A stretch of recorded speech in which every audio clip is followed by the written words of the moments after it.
número 100. Vamos a leerlos al unísono. 1, 2, 3. Cantad alegres a Dios, habitantes de toda la tierra. Servid a Jehová con alegría. Venid ante su presencia con regocijo. Reconoced que Jehová es Dios. Él nos hizo y no nosotros a nosotros mismos. Pueblo suyo somos y ovejas de su prado. Entrad por sus puertas con acción de gracias, por sus atrios con alabanza. Alabadle, bendecid su nombre, porque Jehová es bueno, para siempre es su misericordia y su verdad por todas las generaciones. Damos gracias al Señor porque Él ha sido tan bueno para con nosotros. Y hoy queremos comenzar, es una miniserie, y digo miniserie porque las últimas series de nuestra iglesia ha llevado casi un año en la Carta a los Corintios. Tuvimos otra serie también, por medio de nuestro hermano Nelson, de las parábolas, ¿verdad? Y yo sé que fueron bendecidos. Yo fui bendecido también en las que pude estar y disfrutar. Y gloria al Señor, hermano, porque cuando se expone fielmente la palabra del Señor, nuestras vidas no son entretenidas, son transformadas. Y por eso damos gracias. Vamos a tener 3 capítulos nada más, o 3 conferencias de este tema, que estuvimos compartiendo ya algunas pinceladas en otros momentos, ¿verdad? Pero ahora queremos hacer un resumen, pero a la vez desafiante estudio, usando como base la palabra del Señor, sobre un tema que tiene que ver con todas nuestras vidas. Y antes de nosotros empezar al tema, quisiera enseñarles una ilustración que nos va a ayudar a nosotros a entender qué es la adoración, a quién está dirigida, quiénes pueden hacerlo y cómo se debería hacerlo, ¿verdad? Y así que a los observadores, quiero que me digan qué es lo que vemos, lo que sería a mi derecha. Déjenme señalarlo acá. A ver. ¿Qué es esto que estamos viendo aquí señalado en rojo? Un microscopio. A ver, ¿y esto que vemos al otro lado? Un telescopio. Muy bien. Y otro que el 2020 no funciona, dice 2 garabatos, ¿verdad? Pero, un microscopio. Muy bien. ¿Quién me da? Y aquí tenemos algunos profesionales que han trabajado con esto o trabajan con un microscopio. ¿Cuáles son las características de un microscopio? A ver, característica de un microscopio. Visualizar la vida microscópica. Visualizar la vida desde un perfil microscópico. ¿Y microscópico qué significa? Pequeño. Pequeño, muy pequeño. Que no perceptible la vida. A ver, vamos así. No todos a la vez. A ver, ¿cómo? ¿Que Adanay? Ajá, logra agrandar o ampliar algo que a la vista no es perceptible. Muy bien. Pedro, ¿y también tú querías decir algo? Eso, te fijaste por ella, está bien. ¿Tania, algo? Sí, ahí es donde uno ve cosas, o sea, células y cosas que no se pueden ver a simple vista, y a través de este aparato o este instrumento es que se logra ver esas cosas tan pequeñas que antiguamente el hombre no lo podía ver. Exacto. Sí, sería bueno recalcar que esto es descubierto siglo XVI en adelante, ¿no? Esto no es tampoco algo de muy antiguo, ¿verdad? Y en sus inicios, por supuesto, era así, cuando usted busca la historia, es alguien que empezó a poner una especie de lentes en un tubo y por ahí entonces se dio cuenta que se podía ver las cosas más pequeñas en ese aspecto. Es decir, en pocas palabras, es un instrumento que se utiliza para ampliar objetos pequeños y se pueden usar incluso para observar un objeto a nivel celular, ¿sí o no? Esa es una definición bien resumida de lo que es un microscopio. Del otro lado, el telescopio. ¿Quién me da características del telescopio? A ver, Benita. ¿Qué? Para ver más lejos, sí, muy definición llana, pero sí, está bien. Algo más del telescopio. A ver, Rachi, ¿qué tú querías decir?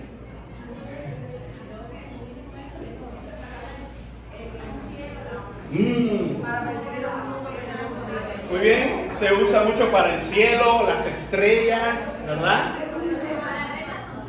Para ver las constelaciones, muy bien. Y esto es lo mismo. Hay varios tipos de microscopios. Hay que reconocer que no todos son iguales y varios tipos de telescopios. ¿Ok? Pero estamos hablando a grandes rasgos. Es decir, si podemos hablar de una similitud que encontramos entre estos dos objetos, ¿qué similitud sería?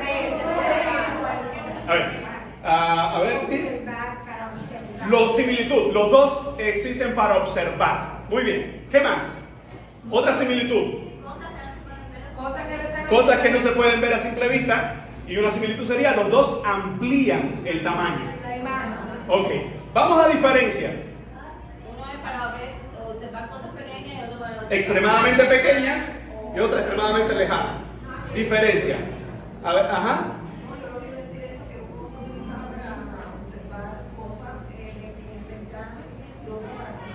Ajá. Y cuando vemos las similitudes y las diferencias, hay algo que me llama mucho, pero mucho la atención entre un microscopio y un telescopio. Ojo, micro, la palabra griega habla de algo diminuto, y escopio o escopeo es ver lo diminuto.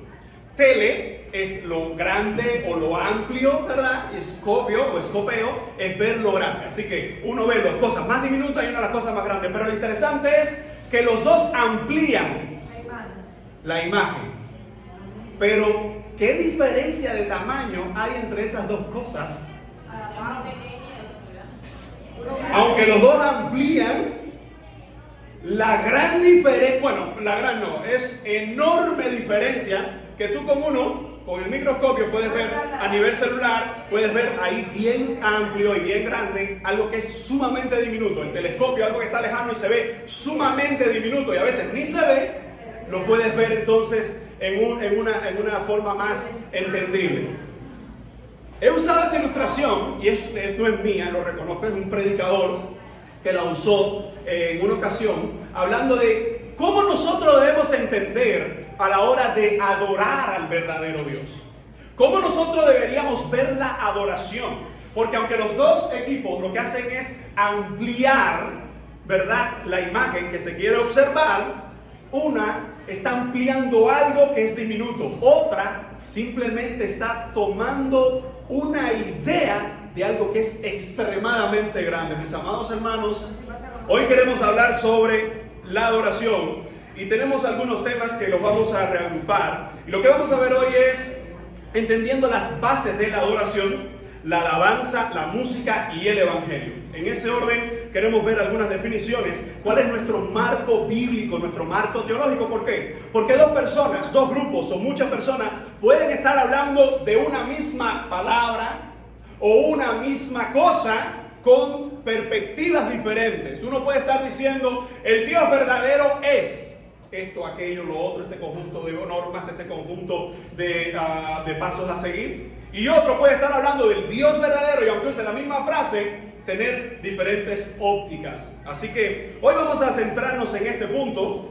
¿verdad?, acerca de lo que es la adoración, qué es la alabanza, qué es la música y qué es el evangelio, por supuesto, a la luz de la palabra del Señor. A todos nos encanta la alabanza, pero la verdadera razón por la que damos este estudio, amados hermanos, es porque hay mucha confusión en cuanto a lo que la gente percibe sobre la música, sobre la adoración, sobre las expresiones que se pueden hacer como iglesia de Jesucristo para darle reconocimiento a nuestro Señor. Así que, en segundo lugar, después hablaremos sobre la importancia de la teología y la doctrina. Hace algunos meses estuvimos dando un estudio sobre qué pautas debemos tomar cuando llegamos a la música, cuál escuchar, cuál no escuchar, ¿verdad? Y nos vamos a centrar después en la adoración congregacional.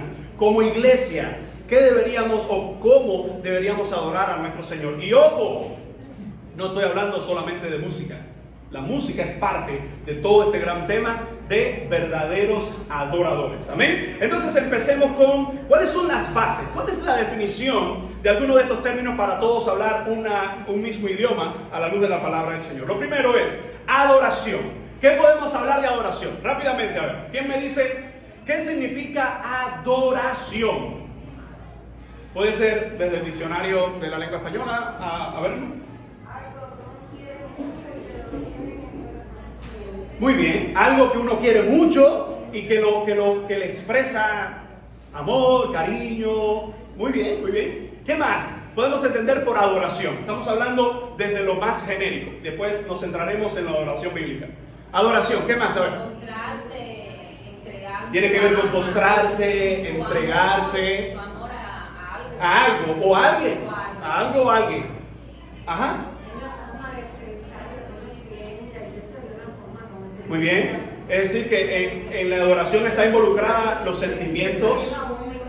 Hay expresiones, mensajes, bien, de algo o de alguien hacia otro ente, bien. A ver, Lázaro.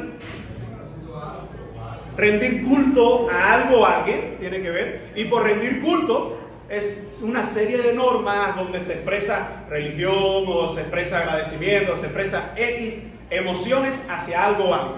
Sería una definición también genérica de culto. ¿Alguien más que nos puede decir algo sobre adoración? Exaltar, tiene que ver con exaltar. Muy bien. Los religiosos. A ver, vamos a hablar. Ajá, para que haya. Tiene que. Muy bien, muy bien. Mi pregunta era: ¿y una persona puede estar adorando a su Dios? ¿Y eso sería una expresión de adoración? Sea el Dios que sea. Sí. Si vamos al concepto general de adoración, cualquier persona que le rinde culto a su Dios o a sus dioses está adorando. Recuerden, estamos en el término genérico. Vamos entonces ahora a ver un poquito más detallado este punto. Y esto es el nuevo diccionario de la Biblia. Dice así: adoración es el acto mediante el cual se expresa, ¿qué cosa? Reverencia, respeto, honor, amor y obediencia a Dios. Evidentemente, ya esta palabra está enmarcada ¿en qué? En la adoración bíblica, en la adoración que nosotros entendemos como expresión de darle reconocimiento, respeto, honor, reverencia al único Dios, ¿verdad? En el Antiguo Testamento se utiliza la palabra sakah, que es una palabra hebrea, para indicar esa actitud, con la connotación de postrarse, lo que ustedes compartían, arrodillarse, inclinarse. Es decir, que la palabra hebrea que nosotros encontramos en español, en la mayoría de los casos como adoración, viene del hebreo sakah, que significa arrodillarse, postrarse, inclinarse. Y es el acto como cuando incluso vemos una película o vemos algo así que viene una persona de grande connotación y la persona que hace se inclina, ¿verdad? Y esa idea de inclinarse, ¿qué es lo que conlleva? Porque es mucho más que... déjame ver que me duele un poco la espalda. No, es mucho más que eso. Es inclinarse, ¿qué está conllevando? Reverencia, respeto, reconocimiento, y es exactamente lo que involucra la palabra en todo el Antiguo Testamento. Ahora, en el Nuevo Testamento el término es proskuneo, y esa palabra proskuneo lo que significa es reverenciar a alguien también. Así que tanto la palabra hebrea sakah, a ver, vamos a repetir, sakah. Horrible, fue horrible, fue horrible. Vamos a repetirlo una vez más. 1, 2, 3. Sakah y proskuneo. 1, 2, 3. Proskuneo son dos palabras que se usan en muchas ocasiones, una en el Antiguo y proskuneo en el Nuevo, sobre la idea de ¿qué? Rendir reverencia y reconocimiento, ¿verdad? A una persona o a algo o a alguien. Adoración, dice este otro diccionario, viene del latín adorare, que es hacia, y orare, que es hablar o orar, a la oración. Es decir, que ya en el latín esta palabra toma una connotación más religiosa, que tiene que ver con orar hacia alguien, ¿verdad? Expresar una comunicación con un ente o con un Dios. Es reverencia y honor ofrecidos a un ser considerado divino o a un poder espiritual o sobrenatural. Acto mediante el cual se expresa esa reverencia o devoción. Ahora, según este diccionario, otro diccionario bíblico dice que adoración involucra ¿qué cosa? Oración, sacrificios, rituales, alabanza, danza y otras manifestaciones individuales o colectivas. ¿Qué es lo que significa eso? Que adoración, primero, la palabra tiene que ver con inclinarse, pero en la Biblia la palabra toma un mayor matiz. Es decir, que adoración es expresar respeto, honor, honra hacia Dios en el caso bíblico, pero si fuera hacia otros dioses, eso también la Biblia lo llama como que idolatría, ¿verdad? Entonces, ¿es adoración desde el término genérico? Sí. pero desde el término bíblico es idolatría. Eso me lleva a mí a un concepto, que la adoración solamente a quién puede ser dirigida. Al Dios verdadero, ¿verdad? Este es un concepto de adoración que hemos tomado a lo largo de los años, sí. La adoración es el principal propósito, vamos a marcar esto, es el principal propósito por el que fuimos creados. ¿No estás de acuerdo conmigo en eso? ¿Para qué fue creado el hombre? Para adorarle. Vamos al Edén. ¿Para qué Dios creó a Adán y creó luego a Eva, su mujer? ¿Para qué les creó?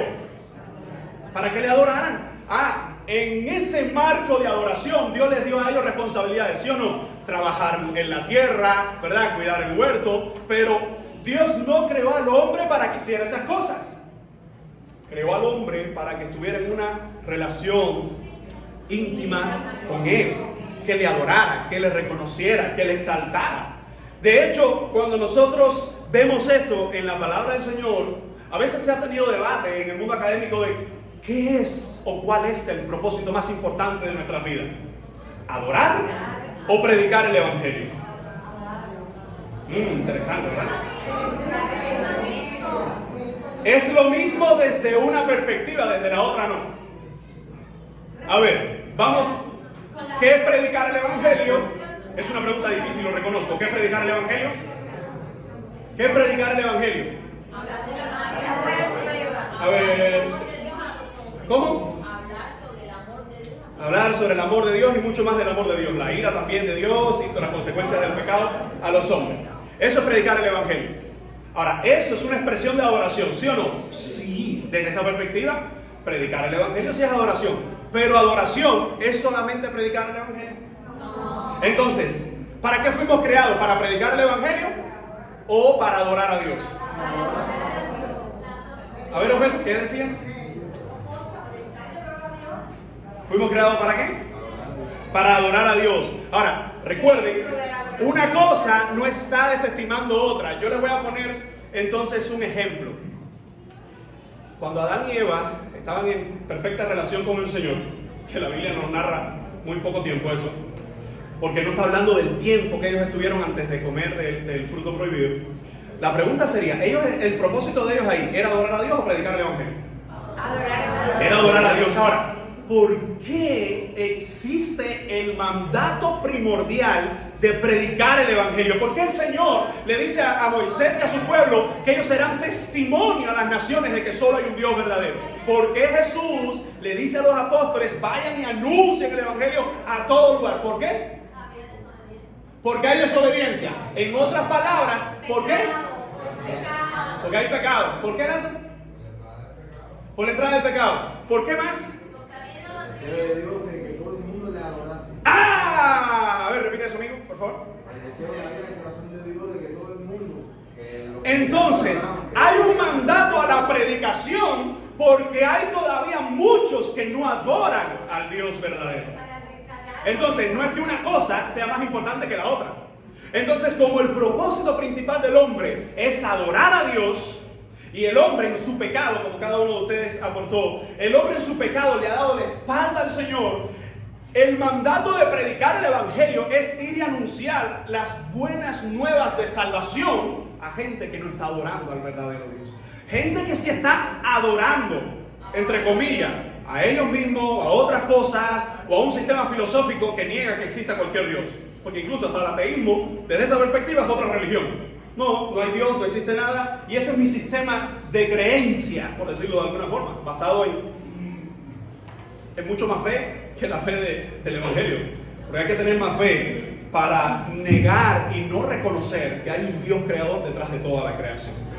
Entonces, si nosotros vemos, la adoración es el principal propósito por el que fuimos creados, siendo Dios el objetivo esencial. Ojo, cuando hablamos de Dios, aquí evidentemente estamos resumiendo, estamos abarcando las tres personas de la Trinidad. El Padre, el Hijo y el Espíritu Santo, ¿verdad? Siendo Dios el objetivo esencial. Cuando decimos objetivo esencial, cuando yo estoy reconociendo a mi niño pequeño y le digo, ¿cuánto te amo? ¿Cuánto te voy a proteger? Todo lo que voy a hacer por ti, ¿eso es adoración? Amor, el amor que siento por ese hijo. Es amor, pero mi pregunta no fue esa, mi pregunta, ¿es adoración? Bueno, Depende, pastor, depende de qué estemos hablando.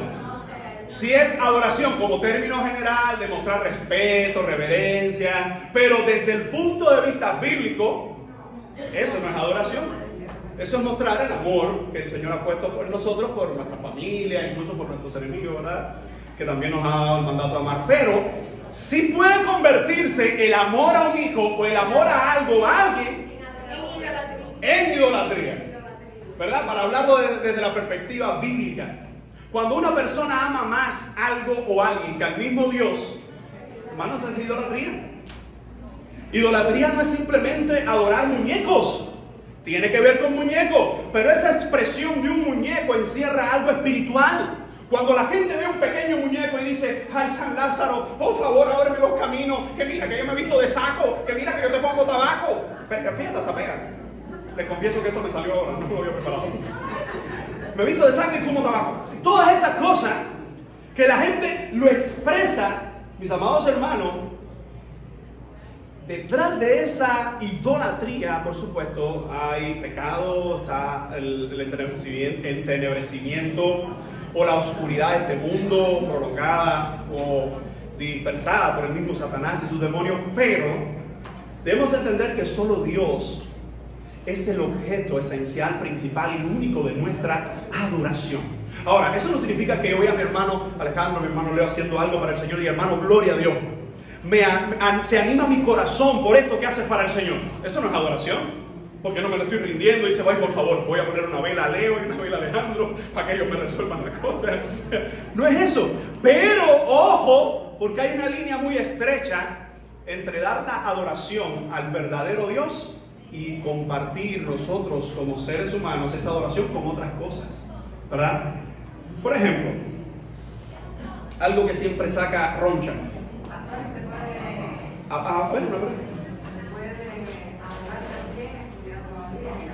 Esa es otra forma de adoración, claro. Adoración cuando expresa la idea de darle esa honra al Señor y ese reconocimiento al Señor, es mucho, ¿verdad? Muchas cosas, es muy amplio el espectro que se nos habla de todo lo que le rendimos a Dios a través de la oración, la palabra, ¿verdad? Tantas cosas, sirviendo a los demás.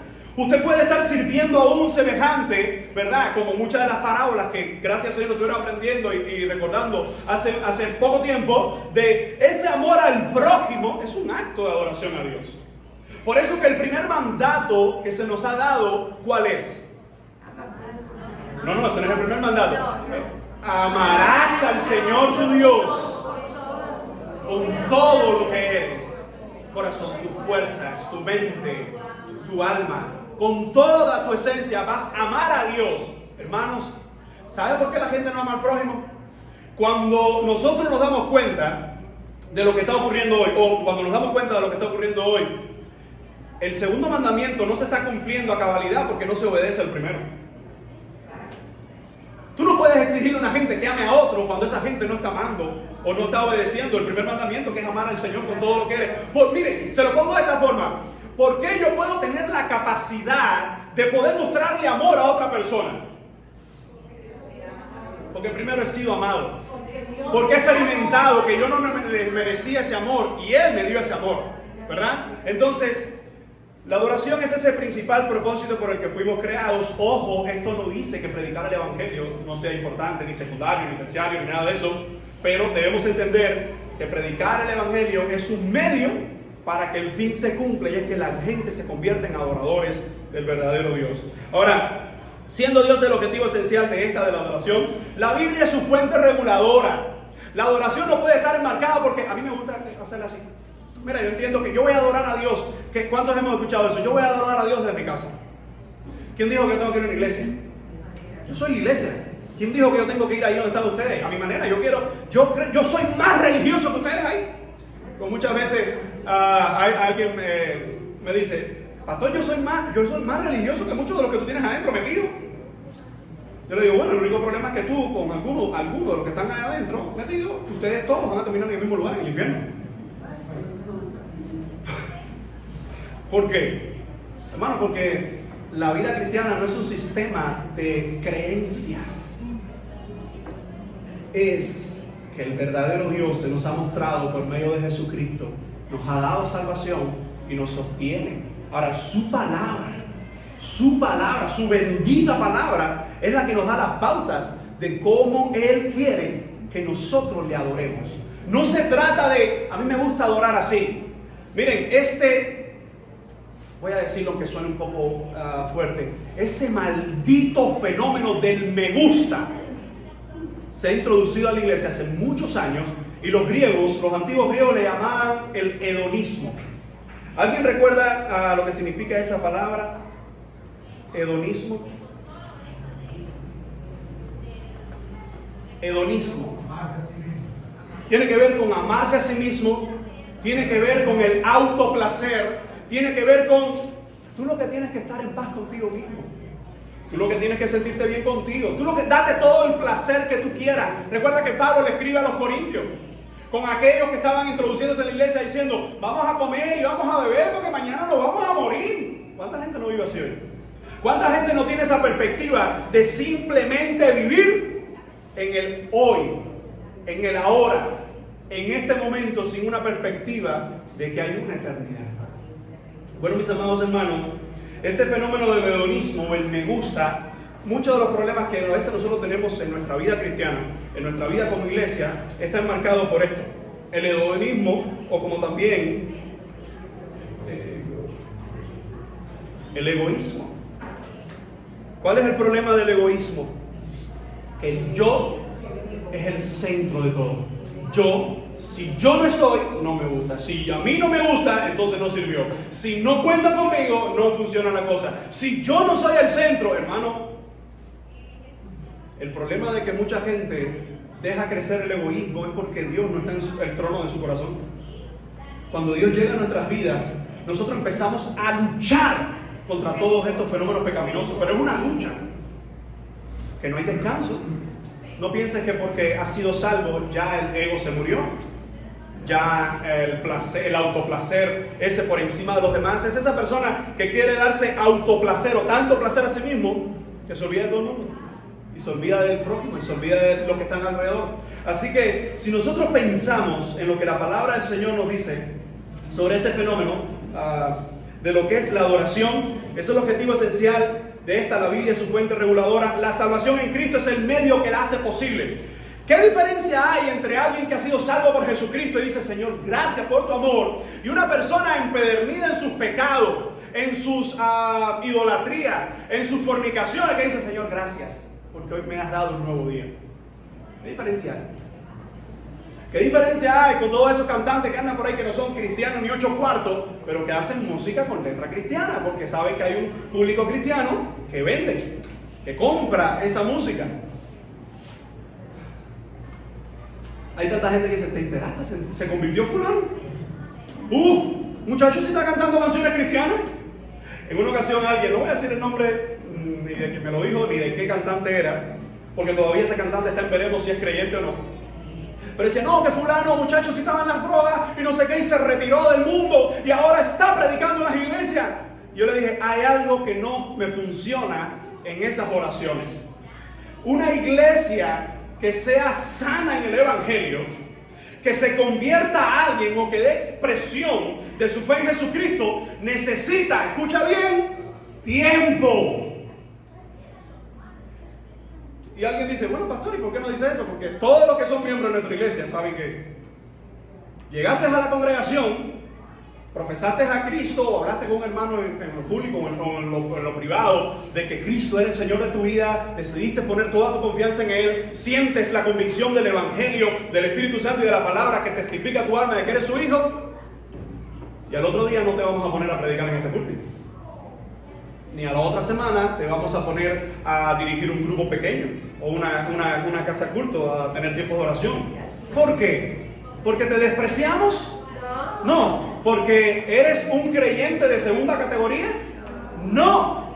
Porque necesitas crecer. Necesitas crecer. Y a mí lo que me llama la atención, que esta farándula hoy, que es extremadamente famosa, dice un día públicamente: me he convertido a Jesucristo, y al otro día le ponen en púlpitos de iglesia y comienzan a predicar el evangelio. El problema no es predicar el evangelio, el problema es que Pablo nos da un excelente llamado en la primera carta a Timoteo, cuando está hablando de los pastores, que son aquellos responsables de guiar a la congregación, hay una definición que se aplica, aunque en ese contexto se aplica para los pastores, se debe aplicar para todos aquellos que están relacionados con la exposición de la palabra o la enseñanza de la palabra o el compartir la palabra, y es no un neófito. Una traducción al lenguaje popular sería no un inmaduro. Un inmaduro no puede estar al frente de una responsabilidad tan grande de la iglesia del Señor o de un ministerio de tanta envergadura como es la exposición de su palabra. Mis amados hermanos, yo no sé ustedes, pero todos nosotros que nos hemos convertido, aprendemos a orar ¿cómo? Orando, escuchando a los demás hermanos orar. ¿Cuántos no aprendieron así? Y escuchaban en el tiempo de oración que alguien hacía una oración pública y decía, mira cómo es. Pues no fue que alguien se acercó, mira, tú primero di esta palabra, en segundo lugar debes decir esta. Sí, a veces en el discipulado se enseña los pasos de la oración modelo, de la oración de Jesús, oraciones que hay en la Biblia. Pero es haciendo vida de iglesia que empieza el creyente a crecer. Ahora, la salvación en Cristo es lo único que hace posible que nosotros nos convirtamos en verdaderos adoradores, ¿sí o no? Y es el Espíritu Santo, la gente que guía esa oración, en verdad. Hermanos, hay personas que oran más que los cristianos. Cuando venía de regreso en el aeropuerto de Londres, me llamó mucho la atención que ya era casi las 12, y cuando estábamos haciendo el check-in y todas estas cosas, pasamos por un lugar y había dos musulmanes.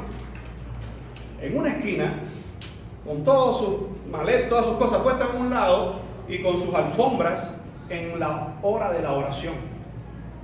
Y yo me quedé mirando y yo decía, ¡qué disciplina!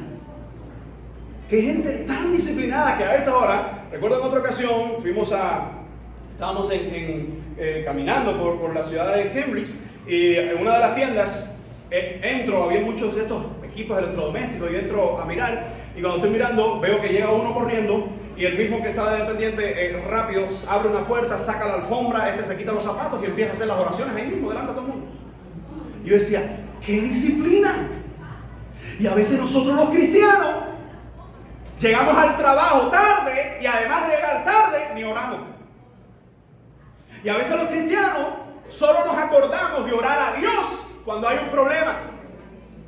Y a veces los cristianos decimos, ay, que no tengo tiempo, no me da tiempo ni orar. ¡Wow! Hermanos, hay gente que ora más que nosotros, y aquí es donde está el punto. Y esa oración no está llegando al Padre Celestial porque es oraciones falsas, dirigidas a dioses o a religiones falsas. Entonces yo no estoy diciendo que estos falsos adoradores sean mejores que nosotros, pero lo que sí estoy reconociendo es que son más disciplinados. Solo el Espíritu Santo puede hacer posible que nosotros adoremos al Señor en verdad, en fe y en gratitud. Hermano, usted se imagina una relación matrimonial que lo único que habla de esa relación es: me hace falta esto, me hace falta esto, me hace falta esto, me hace falta esto. ¿Por qué no me ayudas en esto? Porque, a ver, eso ocurre, ¿no? Pero ese no es el común denominador, estoy hablando. Pero usted se imagina que desde por la mañana usted se levante y su esposa o su esposo lo primero que le dice es así: me hace falta, me hace falta. La llamas: oye, ¿cómo está la cosa por allá? Me hace falta, me hace falta. El me hace falta es parte, pero no es el todo de nuestra comunicación. Hermanos, así hay creyentes hoy que solamente se comunican con Dios para pedirle. Y está mal pedirle, no, si Dios ama que le pidamos. Fíjense, si Dios ama que su pueblo le pida, que Dios le manda a su pueblo que le pida, y le recuerda a su pueblo que antes que tú y yo le pidamos, ya Él sabe lo que Dios necesitamos. Dice: pero Señor, si tú lo sabes, ¿para qué me haces pedirte, chico? ¿A qué me estás diciendo que te pida? No, porque Él ama que su pueblo hable con Él. Porque Dios no te dice: por favor, te voy a decir que me pidas esto, porque si no a mí se me olvida. No, hermano, estamos hablando con el Dios de toda la gloria.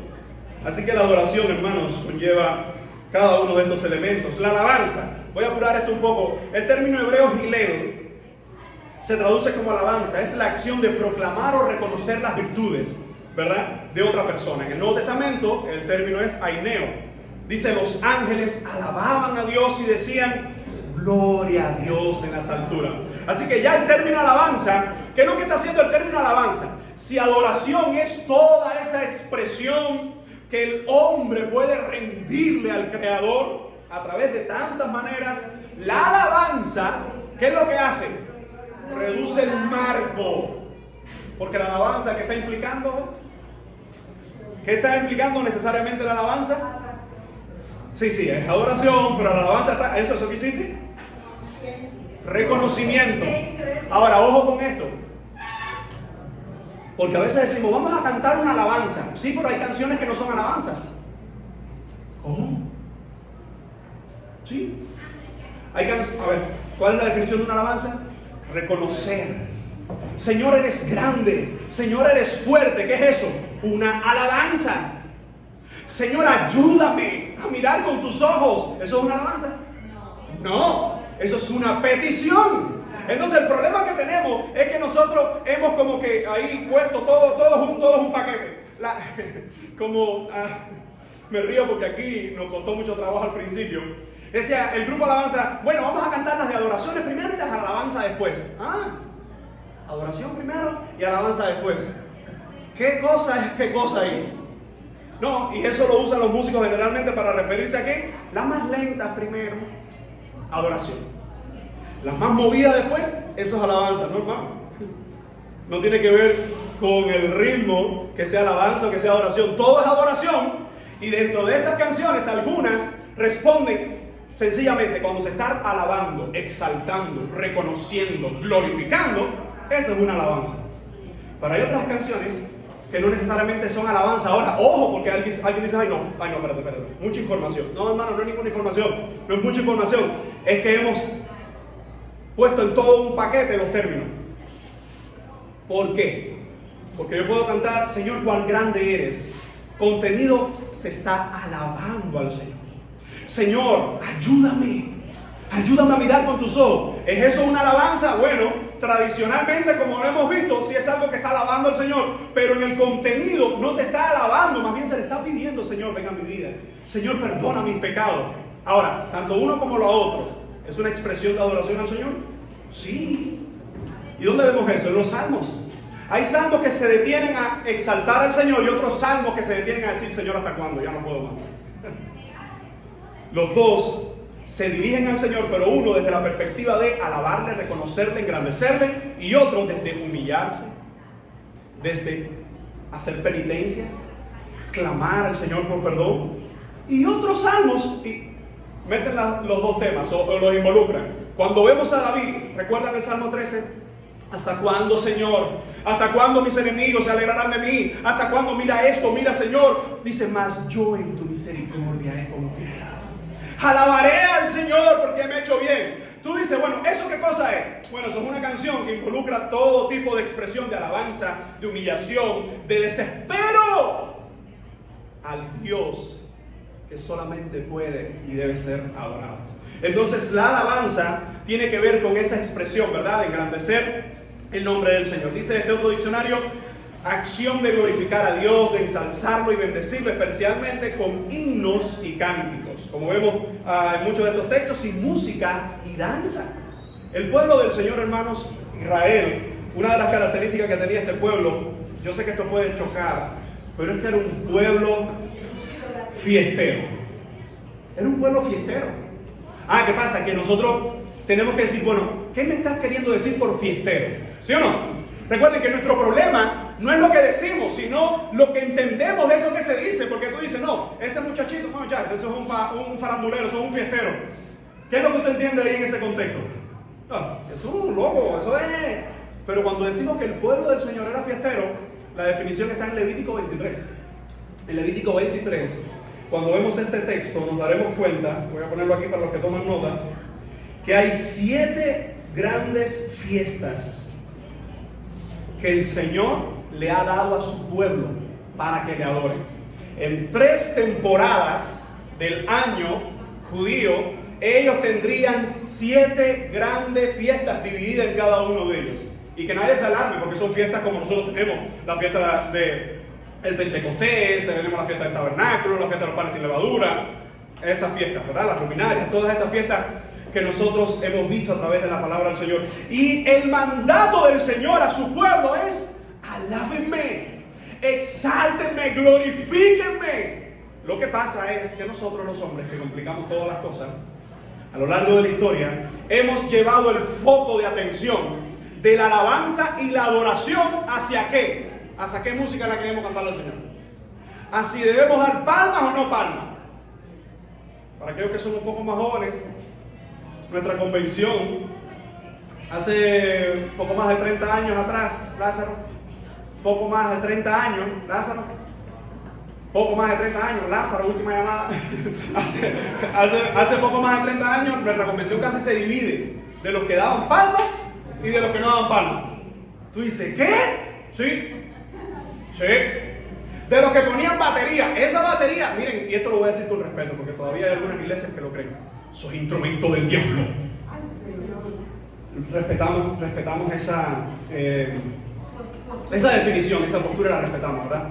Pero bueno, nosotros como no vemos que esos son instrumentos del diablo, sino que armoniza, ¿verdad?, la música y exalta al Señor, y que vemos en la Biblia algunos instrumentos parecidos a este, ¿verdad? Decimos, no creemos que sea un instrumento del diablo, pero tú dices, ¿y por qué? ¿Por qué? Hermano, porque cuando se habla de la música, cuando se habla de la alabanza, nosotros vemos a lo largo de la historia que la palabra del Señor nos ha demostrado que muchas personas basan más la alabanza y la adoración ¿en qué? En sus preferencias musicales. Miren, yo tengo preferencias musicales. Yo tengo géneros que para mí no es que son del diablo. Yo no estoy diciendo que esos géneros son del diablo, pero para mí son géneros de esos suicidas. Que cuando tú lo escuchas, lo que te da de ser, ¿dónde está la botella de ron? ¿Dónde está? Voy a contarme las piernas ahora mismo aquí, ya se acabó un mundo aquí, búsquenme gallo para pelear. Bueno, no da muchas características porque pueden saber qué tipo de música es. Pero, yo no puedo decir que porque a mí ese género no me gusta, yo no puedo decir que es un género diabólico. Aunque está demostrado, hermanos, a través de los estudios, que hay ciertos géneros que provocan desestabilización emocional o pueden llegar a provocar alteración, ¿verdad? Según los decibeles, cuando exceden los decibeles del sonido. Pero hoy no es el tema de qué género debemos cantar o no cantar. Hoy es el tema de hacia quién lo vamos a dirigir. Hacia un Dios que ama que su pueblo le alabe, que ama que su pueblo le exalte, ¿verdad? Ahora vamos a definir rápidamente evangelio. Voy a quitar esto, voy a poner acá la pizarra y quiero que sea usted quien me ayude a definir esto. ¿Qué es evangelio? Tan sencillo como ¿qué es evangelio? Buenas nuevas de salvación, me dice por ahí. A ver, Leo, ¿qué tú decías? Evangelio. Ajá, involucra la palabra del Señor. Muy bien, ¿qué más? ¿Cómo?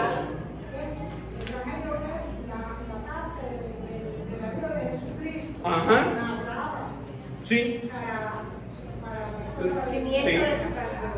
Ajá. El regalo de la vida eterna. Regalo de la vida eterna. Ahora, la palabra evangelio, escuchen la pregunta que voy a hacer. La palabra evangelio es una palabra exclusiva, escuchen bien, la palabra evangelio es una palabra exclusiva que involucra las buenas nuevas de salvación en la Biblia. No es eso solo, porque cuando vamos al Antiguo Testamento, esa palabra, por supuesto, no aparece así evangelio en español porque la han traducido de otra forma, pero en la traducción griega, conocida como la Septuaginta, esa traducción griega tiene la palabra evangelio y siempre significa un buen mensaje. Por ejemplo, en el libro de Samuel, cuando se le trae una de esas noticias al rey David acerca de Saúl, dice, y este hombre trajo el evangelio, es decir, trajo un buen mensaje. ¿Cuál era el buen mensaje? Que el rey, los enemigos del rey habían sido destruidos. Entonces, en el Antiguo Testamento la palabra evangelio estaba muy involucrada con un mensaje bueno, con algo que trae una buena noticia. Es decir, que esa era una palabra que se usaba, era muy común. Incluso fuera de la Biblia, también Filón la usó, Josefo lo usó. Varios historiadores fuera de la Biblia usaban la palabra evangelio y tenía que ver con dos cosas. Un buen mensaje que a la vez trae una buena recompensa. Involucraba esos dos temas. Ahora, cuando llegamos al Nuevo Testamento, ahí sí tiene que ver con muchas de las características que ustedes decían. Primero, vamos a desglosar rápidamente la palabra. Eu, ese prefijo en griego, lo que significa es bueno. Bueno o buen. Y angelio, lo que significa es mensaje. Es decir, que literalmente lo que esta palabra significa es un buen mensaje. Pero hay que ir al Nuevo Testamento para ver cómo la usan los 4 evangelios, que de hecho tienen hasta el nombre de evangelios. Por eso, buen mensaje llegó hasta significar el nombre de 4 libros. ¿El evangelio de quién? Mateo, Macabeo, Mateo, Marco, Lucas y Juan. Qué susto por un momento pasé. Evangelio, el buen mensaje. Ahora, cuando vamos a cada uno de los escritos de la Biblia, hermano, incluso esta tarea nosotros la podemos hacer en la casa, y es poner evangelio ahora en los teléfonos, en las aplicaciones que tiene la Biblia, tú pones evangelio en concordancia y buscar en cada uno de los contextos que aparece. Y lo cierto es que ahora sí lo vamos a definir nosotros. Vamos a decir evangelio. ¿Qué es el evangelio cuando lo centramos ya a el mensaje de salvación? ¿Qué es? El de Jesucristo. ¿Qué es? ¿Qué no puede faltar en el evangelio? A ver, ¿qué noticia? Si es un buen mensaje, qué buena noticia no puede faltar ahí. No debería faltar que vamos a ser ricos, que vamos a ser saludables. Ese es el evangelio de la prosperidad. Ok, que se anuncia ¿qué cosa? Salvación. Muy bien. Salvación, ¿qué involucra? ¿Por qué es un buen mensaje que hay salvación? Porque hay perdición. Es como que alguien viene donde tú estás, ¿verdad? Bueno, qué difícil se me hace poner ejemplos aquí en nuestro contexto cubano. Porque iba a decir que alguien que venga, no sé, con un billete de... ¿Qué billete? Con el que venga está bien. Pero, no, evidentemente aquí no. Pero es que una persona que tiene tanto dinero, ¿se da cuenta por qué no aplica el mensaje? Una persona que ya tiene tanto dinero y viene aquí y dice, chico, yo quiero regalarte estos 20 pesos. ¿20 pesos qué? Moneda nacional. Como alguien me decía cuando estábamos allá en la universidad, oye, mira, se me quedó la billetera, ¿tú tienes ahí? Sí, tengo aquí 300 pesos moneda nacional. ¿Qué vas a hacer? O hermano, 300 pesos, no se ría. Eso es dinero de juguete. Bueno, eso es bolsa pan, que sea. Y darle un mes, que dentro de un mes ya no es ni una bolsa pan. Pero, hermano, como decía Leo, ¿por qué es un buen mensaje de salvación? Porque hay perdición, que eso involucra pecado. Es decir, que el evangelio es un paquete de que solo hay salvación en quién, en los santos, ¿no es verdad? En las religiones. Entonces, ese evangelio es el buen mensaje de salvación para los perdidos en Cristo. Ahora, ¿qué es Cristo? Bueno, el Cristo de 1960, de aquellos 2 teólogos católicos que en Latinoamérica dijeron, Jesús el primer revolucionario, Jesús el que vino a liberar del imperio. Hermanos, de verdad, no es un chiste, es verdad. La teología de la liberación, que Frei Beto la asumió y Fidel Castro la habló y estuvo muy de acuerdo con este otro impío, entre impíos se entendían. Toda esa teología de la liberación, de que Cristo es el revolucionario, el primer socialista, el primer comunista, el primer no sé qué, que viene a quitarle las riquezas a los ricos para dárselas a los pobres. Eso es Robin Hood, ¿qué cosa es eso? Es una película. ¿Qué Cristo entonces es el que anuncia el evangelio? El Hijo de Dios. ¿Pero cuál? Porque los judíos te dicen, sí, hay un Jesús que vino, pero era hijo literal de José y de María. José estuvo con María. Entonces, ¿qué Cristo es el que anuncia ese evangelio? El Hijo del Dios viviente, el que se encarnó como se encarna todo el mundo, como nace todo el mundo. Engendrado por el Espíritu Santo, que engendrado de una forma sobrenatural, único. ¿Qué más? El que vivió como los hombres entre los hombres, siendo Dios. el que nació milagrosamente, el que murió y resucitó. Eso lo cambia todo. Entonces el evangelio de Cristo no es el evangelio que te hace rico, pero es el evangelio que te enriquece por medio de la salvación. No es el evangelio que te quita los dolores, pero es el evangelio que tacha tu nombre del infierno para decirte que eres hijo del Dios viviente. Entonces, que eres nueva criatura, es ese evangelio que nos habla del Cristo muerto y resucitado, ascendido a la diestra del Padre, y ojo y oído, y que viene por segunda vez. Hermano, es el evangelio que yo he atesorado.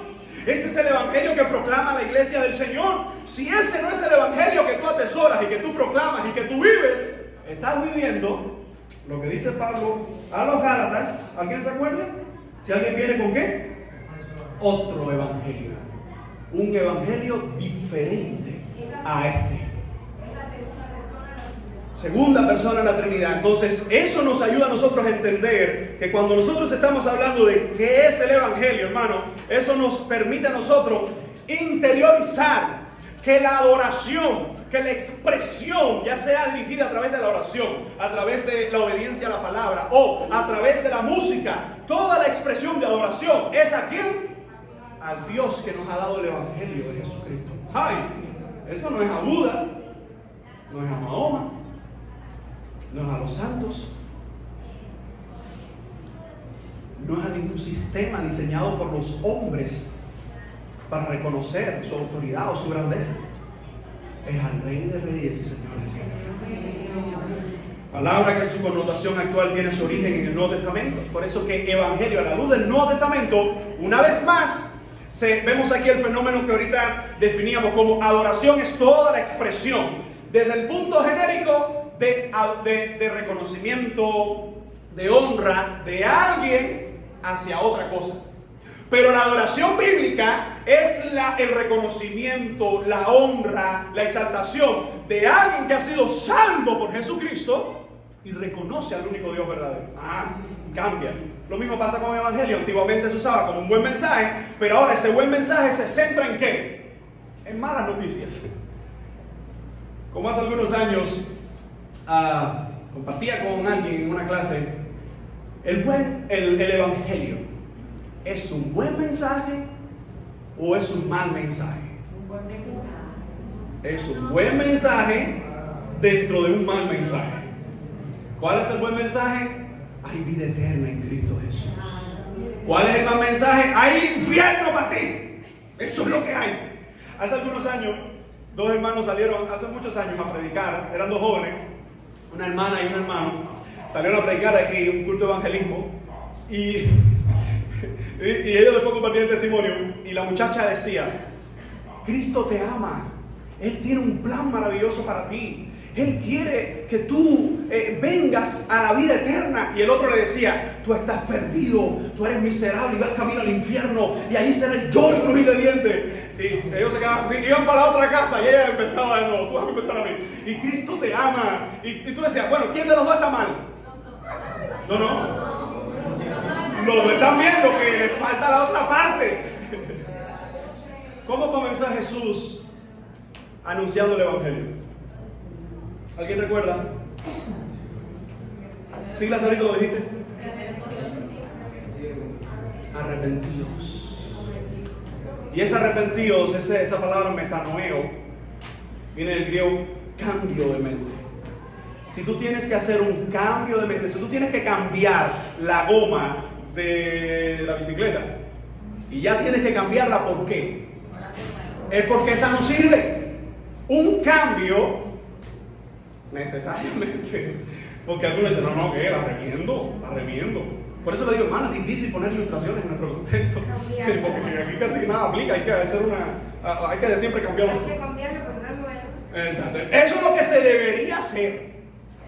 Pero nosotros remachamos, metemos liga, y ya cuando nada más, tú dices: me parece que todavía aguanto un día más. Pero la idea de cambio de mente es ¿por qué? Porque es una mente entenebrecida que no sirve, que está en pecado, que va camino al infierno.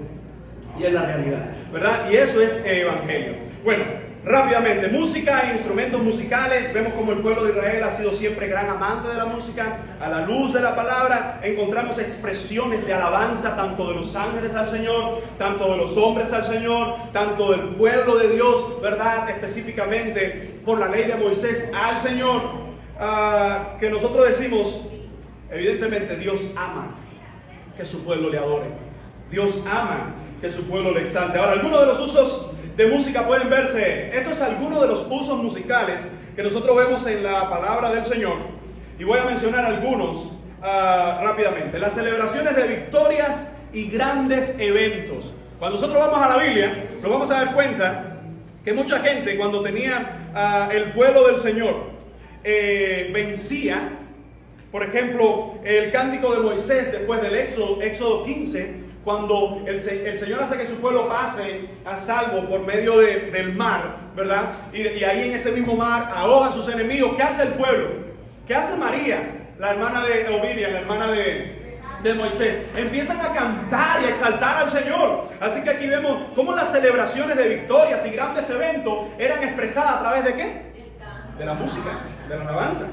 Las fiestas familiares, tenemos algunos ejemplos en cuanto a fiestas familiares. Por ejemplo, cuando Jacob abandonó a Labán, este se quejó de que no pudo hacerle una fiesta de despedida. Era la tradición y la cultura. En ocasiones de duelo, escuchen, porque esto es interesante. Nosotros no somos los únicos, cuando digo nosotros los creyentes, no somos los únicos que parecemos locos cantando en funeraria. No somos los únicos, porque incluso el pueblo del Señor lo hacía. Cuando alguien moría, ellos hacían duelo, pero esa canción no era para alabar la muerte, era para reconocer al Señor y una forma de recordar no la muerte, sino la vida. Por eso hace algún tiempo aclaramos eso en el grupo de WhatsApp de la iglesia. Nosotros no le dedicamos canciones ni oraciones a los que ya han partido con el Señor.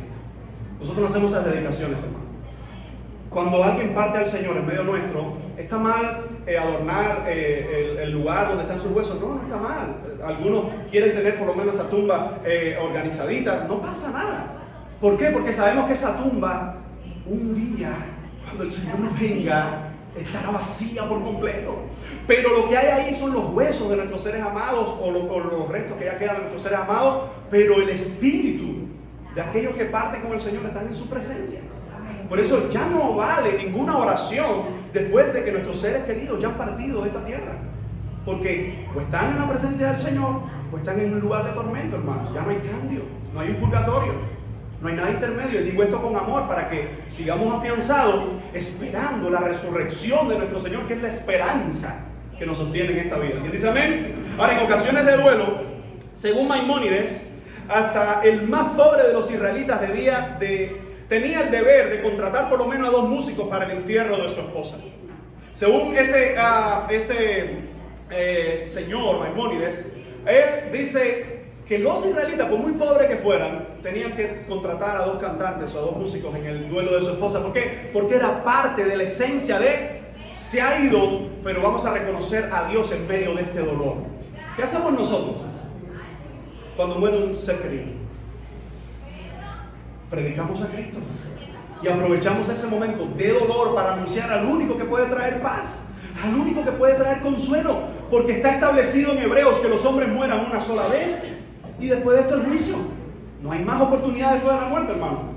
Y cuando parten nuestros seres amados, escuchen, yo no estoy siendo con esto frío o estoy siendo no, lloramos. Claro que duele cuando parte alguien que uno ama, pero ¿cuál es nuestra esperanza? Que aún la muerte no nos podrá detener y separar del encuentro con nuestro Señor. ¿Alguien dice amén? Voy a pasar esto. En el acompañamiento a profetas, vemos cuando Saúl en una ocasión estuvo en un lugar determinado, ahí había un grupo de profetas y cantaban y tocaban el mismo David, ¿verdad? Cuando tocaba el arpa. La diversión en la corte y en casas de gente rica también se usaba en la antigüedad. En la liturgia vemos la música, como el Señor mismo establece la alabanza, ¿verdad? De su pueblo en la liturgia. Ahora, los instrumentos. Bueno, algunos instrumentos que se mencionan en la Biblia: arpa, bocina, el shofar, las campanillas, címbalos, cítara, decacordio, flauta, pandero, tamboril o tamborín, salterio, vihuela, trompeta, zampoña. Son muchos pero ya eso sería otro tema de estudio. Y vamos a terminar con esto. 10 principios de lo que enseña la Biblia sobre la adoración y la alabanza. ¿Qué nos enseña la palabra del Señor sobre la adoración y alabanza? Ahora, ojo, ¿por qué? Porque ya estoy tratando de relacionar más la adoración. Recuerden, ¿qué es la adoración? Música nada más, ¿no, verdad? No. ¿Qué es la adoración? La expresión de reconocer al Dios de toda la gloria por medio de oraciones, reconocimientos, lamentos, canciones, obediencia de su palabra. Ahora, y esa adoración, viéndola más estrechamente relacionada con la alabanza. Este principio, quiero recomendar este libro, y es un libro titulado así, La Adoración, de un ministerio que se llama Coalición por el Evangelio. Es un ministerio que promueve sana doctrina y tiene muy buenos artículos allí. Evidentemente usted puede encontrarse algún artículo que quizás no sea del todo su agrado, pero son hombres de Dios que se han reunido y bueno, por muchos años han estado escribiendo artículos para la iglesia contemporánea. Y este libro, hace algunos años nos llegó, lo tengo en digital para aquellos que quieran poder leerlo, es espectacular. Los músicos, yo creo que todos los que estén relacionados con la música dentro de la iglesia deben leerlo. Algunos de ustedes ya se lo pasé. Este libro es de un conjunto de autores, por eso estoy tomando muchas de las ideas que ellos toman. ¿Cuáles son de esos 10 principios? Primero, adorar a Dios es postrarse ante Él. Mira, hermano, no hay adoración si no hay humillación delante del Señor. Hay una parábola. Una de las parábolas que estuvieron ustedes siendo bendecidos por medio de ella. Aquel hombre que llega aquel hombre y dice: Señor, yo no soy como esta gente. Miren ese verdito. Están afiladitos, arriba. Guarden todos los libros que vamos a hacer un examen a ver si aprobaron las palabras correctas. ¿Recuerdan? ¿Y qué decía ese impío? Yo no soy como los demás. Yo diezmo. Yo hago esto. Yo ayuno. ¿Y el otro cómo estaba? Tirado en un rincón. No levantaba ni su cara y decía: ay, Señor, sé propicio a mi pecador. Ese término de ser propicio está haciendo relación a qué? A la propiciación del Antiguo Testamento. ¿Cuál era la propiciación del Antiguo Testamento? Que debía derramarse la sangre del cordero ¿sobre qué? Sobre el altar. Y ese altar que estaba haciendo una ofrenda hacia el Señor, cuando la sangre era derramada ahí, la expresión dada por el mismo Dios a Moisés es: y esa sangre aplacará mi ira por el pecado, propiciará. Es como alguien está agitado, es como que alguien está enfurecido y es propiciado, satisfecho. Por eso aquel hombre decía: Señor, se propició, soy un perdido, soy un pecador. La pregunta es: ¿cuál de los dos estaba de pie reconociendo al Señor? El fariseo solo estaba de pie, pero no estaba reconociendo al Señor. El publicano estaba en el piso y no es, escuchen bien, hermano, no es solamente la postura. Por eso mucha gente dice: ¿y cómo debo orar? Bueno, si tú puedes orar y las rodillas te aguantan, pues dale rodillas, que es como una posición natural. Pero si tus rodillas no te aguantan, pues entonces ponte de una forma cómoda, cuidado con la comodidad, que te quedas dormido y ora al Señor. Porque es que tu corazón esté postrado al Señor, humillado. Esto dice estos autores sobre la verdadera adoración. Adorar a Dios es responder a todo lo que es Él con todo lo que somos nosotros. Mira, hermano, cuando vamos a adorar a Dios, ¿por qué insistimos en que tenemos que conocer más y más de los atributos de nuestro Dios? ¿Por qué? Porque hay gente cantándole a un Dios que lo han comparado con un ídolo. Te pongo un ejemplo. Hay gente que empieza a cantar a Dios y dice: Señor, yo te canto, y miran el videobeam y dice: mira la palabra, la letra, y de pronto dice: ay, el agua. Oye, el agua. Y tú lo ves y dices: oh, está conectado con el Señor. Y tú lo ves como, dices: ay, no, yo habré quitado la leche. Tú no sabes a quién le está cantando. Yo te pongo este ejemplo. Dios me dio la oportunidad de conocer a un escritor, a muchos, pero a uno de los escritores que me ha impactado más en estos temas de los salmos, de la adoración al Señor, de la predicación expositiva. Y este predicador ya está retirado, Un día me lo presentan en Tyndale House y me dice uno de los pastores que estaba conmigo ahí, mira Ale, ese es fulano de tal. Y dije, ¿qué? Sí, ese fue. Dice, pues si toda mi vida yo he leído de ese hombre. Sí, no, él está aquí porque está escribiendo y ya está retirado, pero...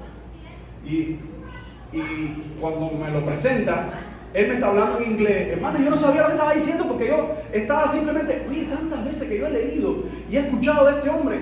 Y en una de esas se queda así un vacío. Dice que está conmigo. Que le digas tu nombre y qué es lo que hace. Alex, y soy pastor en Cuba, porque me quedé perdido. Ahora, ¿usted se imagina cuando nosotros estamos en una estrecha comunión con el Señor? ¿Cómo adorar a Dios y reconocer a Dios si ni siquiera le estamos prestando atención?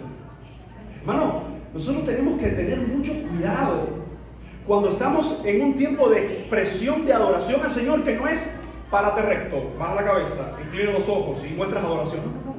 Algunos quizás vienen muy cansados, como mucho les pasa, y se quedan sentados, otros prefieren ponerse en pie. La cuestión es, no estorbes al que está al lado, es decir, no le seas de tropiezo al que está al lado. ¿A cuántos no le duele el corazón cuando está el servicio y el hermano coge y saca su teléfono y empieza a ver Facebook? Porque no es una situación crítica, no es que te mandaron un mensaje y que es un momento crítico y que estás viendo que si te llaman o no. No, eso se entiende. Pero no, empiezan a ver Facebook y usted lo ve. Y quien está dirigiendo el devocional y vamos a hacer una oración por estos enfermos. Mira esta muchacha, mira, se fue para afuera y está ahí entretenido. Hermano, la reverencia en la casa del Señor muestra el Dios al que estamos adorando. Por eso nosotros tenemos que comenzar el juicio por nosotros, no por el que está al lado, por nosotros. Porque sin darnos cuenta, podemos ser una piedra de tropiezo a aquellos que vienen sencillamente a sentarse y derramar su corazón delante del Señor. Porque incluso a veces estamos tan apurados, pero tan apurados, que lo que queremos preguntarle al hermano, como no se lo vamos a preguntar cuando termine el culto, se lo preguntamos durante el culto, ¿no? Y él quiere atender, y vamos a buscar el salmo, y dice, pero tú sabes que el otro día, mira, yo quería comentar. Yo con esto no estoy regañando a nadie específico, y a la vez estoy haciendo un llamado para todos nosotros.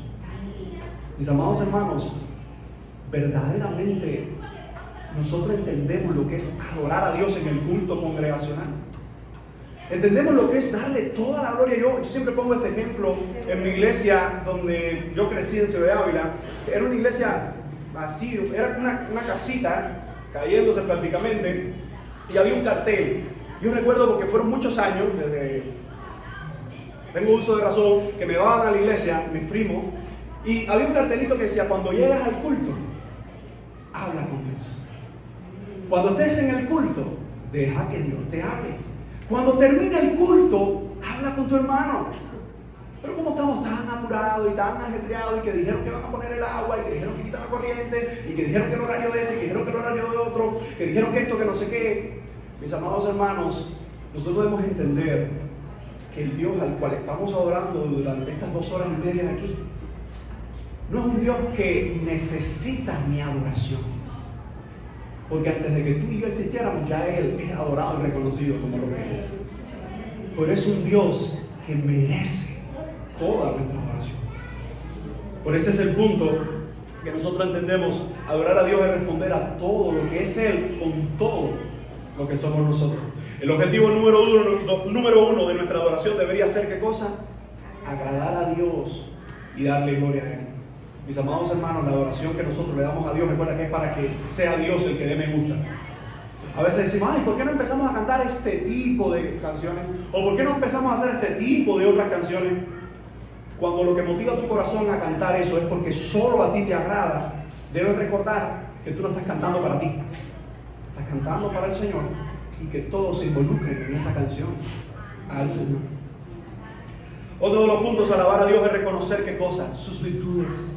Quedarnos impactados por ellas y alabarle por ellas. La pregunta es, mis amados hermanos, estamos leyendo la palabra del Señor y cuando vemos una historia que hemos leído 100,000 veces, y Jonás y salió del gran pez, mira, gloria a Dios, mira, espérate. ¿Cómo? que mi Dios de gloria hizo algo que incluso hoy la gente no puede entender cómo puede respirar una persona dentro de un gran pez a lo profundo del mar por por 3 días. ¡Un milagro! Ese es el Dios con el que yo voy a orar. Ese es el Dios al que yo le canto. Ese es el Dios que tiene mis hijos en sus manos. Ese es el Dios que te dice: pon tu teléfono en vibrador. Ese es el Dios que te dice: si vas a darle adoración, si vas a reconocerle, si vas a darle toda la gloria.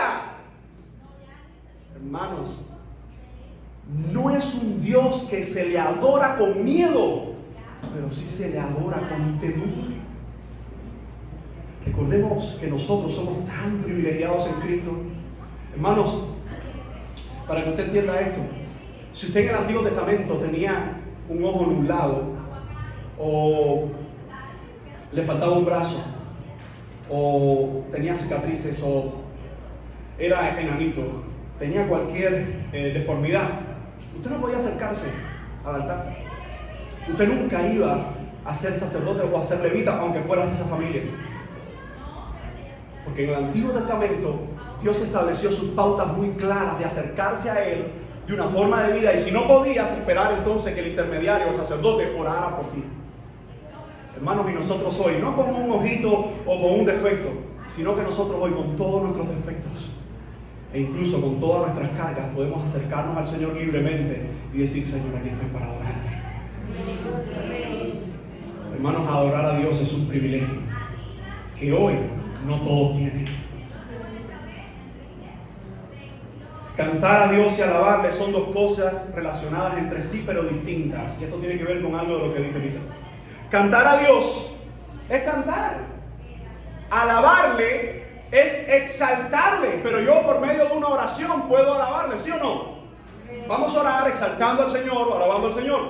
Por eso, cuando hablamos de canciones y alabanzas, las canciones están enmarcadas ¿en qué? En instrumentos musicales o en melodías o en coordinación de ritmo con melodía, ¿sí o no? Y armonía, ahí está. Pero la alabanza puede ser en medio de canciones que alaban al Señor, en medio de oraciones, o en medio de expresiones, o en medio de una lectura, o en medio de un devocional, en medio de una expresión donde exaltamos o alabamos el nombre del Señor. El canto espiritual sirve para expresar todo tipo de emociones en todo tipo de situaciones. Hay personas que dicen: no, porque las canciones, esas que hablan de mi dolor y mi necesidad. Sí, hermano, ve el libro de los Salmos. Los 150 salmos que nosotros tenemos, ¿de qué nos hablan? Esos 150 salmos nos dan un abanico de ¿qué? De emociones y situaciones por las que pasaron los salmistas, y en cada una de ellas vemos salmistas que están alegres: Señor, te alabaré por siempre. Vemos salmistas que están deprimidos: Señor, cuánto han aumentado mis adversarios.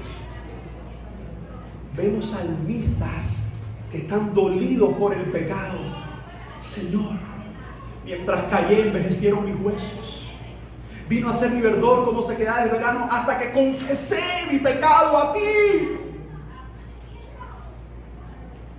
Oh, nuestros enemigos nos piden que cantemos de las canciones de Sión. Cuando Jehová hiciere volver la cautividad. Cuando usted lee esos salmos que el pueblo le pedía, y esas canciones que el pueblo que había dominado a los hebreos le decía: cántenos por favor esas canciones de Sión. ¿Cómo nos piden que canten en medio de esta esclavitud? Y tenemos salmos que eran cantando en medio de su esclavitud y de su dolor. Mis amados hermanos, nuestras canciones deben reconocer a Dios desde todas las esferas, pero con un común denominador: que Cristo sea el centro de todo lo que cantamos. Hay dos cosas que son más importantes que el canto, le guste o no le guste: la palabra de Dios y la oración. Cuando usted busca la alabanza, y ahora estoy hablando de música, yo no estoy diciendo que sea despreciada, pero evidentemente, hermano, en nuestro contexto hoy hay muchos que han tergiversado esto, y algunas iglesias que han desequilibrado la liturgia y usan 2 horas de alabanza, para no contradecir el tema, 2 horas de música, y le dicen al predicador: lo que tiene son 5 minutos, ¿ok? 5, de ahí no te pasa. Mis amados hermanos, una cosa es importante: Pero la exposición de la palabra de Dios es la que va a convertir el alma. Es la que va a traer convicción de pecado al pecador. Es la que va a traer aliento al Hijo de Dios. Es la que va a traer esperanza al perdido. Entonces, cuando nosotros hablamos de la alabanza, cuando nosotros hablamos de la música, no estamos diciendo que la desechemos, como algunos lo hacen, sino que ella tiene su propósito. Y el propósito es que el pueblo pueda unirse para dar gloria al Señor a través de la música. Después el pueblo se va a unir para dar gloria al Señor a través de la oración. Después el pueblo, estoy hablando de la congregación, se va a unir para dar gloria al Señor a través de la lectura de la palabra. Y después el pueblo estará unido para escuchar el mensaje de vida eterna que solo puede surgir de la palabra del Señor. Así que es algo en lo que nosotros debemos también recordar, de lo que es la adoración y la alabanza. La venida del Señor Jesucristo marcó un hito en cuanto a la adoración. Dicen estos autores: cuando Cristo vino, eso tiene que haber cambiado toda la música. ¿Por qué? Porque los salmos y las canciones que encontramos, que no están solo en los salmos, hay varias canciones a lo largo del Antiguo y Nuevo Testamento. Esas canciones, antes que Cristo viniera, es como lo mismo que profetizaban los profetas, que hablaban los profetas. Cuando Él venga, habrá paz, habrá esperanza. Ya Él vino. Hermano, nuestra música tiene que estar impregnada del Evangelio de Jesucristo. ¿Qué significa eso, pastor? Que no podemos cantar esas canciones tan antiguas que hablan de que el pueblo de Israel fue liberado. Sí, claro que sí, claro, y aquí las cantamos, pero no olvidemos que en esas canciones, en alguna parte, al inicio, al medio, al final, hay que presentar que como el pueblo de Israel fue librado de Egipto y pasado por el Mar Rojo, nosotros en Cristo tenemos vida eterna. Hermano, al final todo termina apuntando a ¿quién? A Cristo. Porque no somos católicos romanos, no somos judíos que rechazan al Mesías, no somos otra religión, somos evangélicos. O la iglesia de Jesucristo. Y la iglesia de Jesucristo tiene que exaltar a Jesucristo.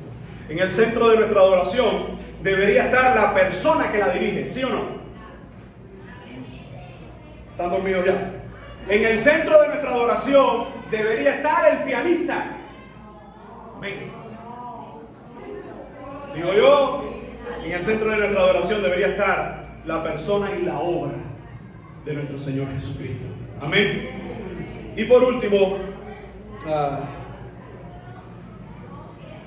si nosotros pensamos en el último acápite, la adoración en la iglesia no vale para nada sin la adoración en nuestras vidas. Quiero que entendamos todo esto. La adoración de nosotros aquí, en el culto congregacional, y cuando hablo de adoración congregacional o culto congregacional, ¿a qué estoy haciendo referencia? Aquí, que nos reunimos como iglesia a adorar juntos al Señor. Yo tengo adoración privada en mi vida, o adoración familiar, donde mi familia y yo nos reunimos y adoramos al Señor, o adoración con otros hermanos de la fe en un retiro, en algún evento. Pero aquí en la iglesia local, lo que se conoce como adoración congregacional, debemos entender que de nada sirve tu adoración aquí si cuando sales con esa puerta estás dando grito en tu barrio, ofendiendo a tus vecinos, gritando malas palabras por todos lados. Porque una de las cosas que tenemos en esta iglesia local es que casi todo el mundo vive en edificio y tus vecinos son tus mejores y tus peores testigos. Y no estoy diciendo que hay vecinos impíos que buscan e inventan cosas, pero estoy diciendo, hermano, que a Dios le adoramos aquí en el culto congregacional, pero le seguimos adorando el resto de la semana, donde quiera que estamos. Así que, el resumen de todo lo que hemos visto en esta mañana: adoración. ¿Qué es adoración? La expresión que le da el hombre por medio de la salvación en Cristo, regulado por su palabra, guiado por su Espíritu Santo, en reconocimiento, en adoración, en exaltación, en obediencia. ¿A quién? Al único y verdadero Dios.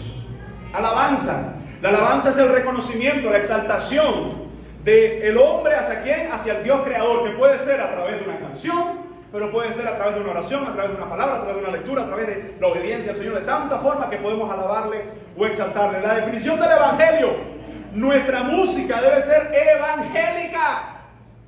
Nuestra música debe estar impregnada por el Evangelio. ¿Y cuál es ese Evangelio?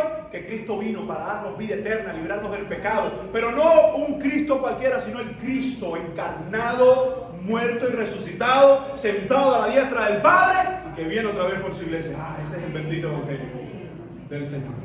Y después de ver cada uno de estos principios, termino con el salmo que empecé. Salmo 100. Dice: cantad alegres a Dios, habitantes de toda la tierra. Servid a Jehová con alegría. Venid ante su presencia con regocijo. Reconoced que Jehová es Dios. Él nos hizo y no nosotros a nosotros mismos. Pueblo suyo somos y ovejas de su prado. Entrad por sus puertas con acción de gracias, por sus atrios con alabanza. Alabadle, bendecid su nombre, porque Jehová es bueno, para siempre es su misericordia y su verdad por todas las generaciones.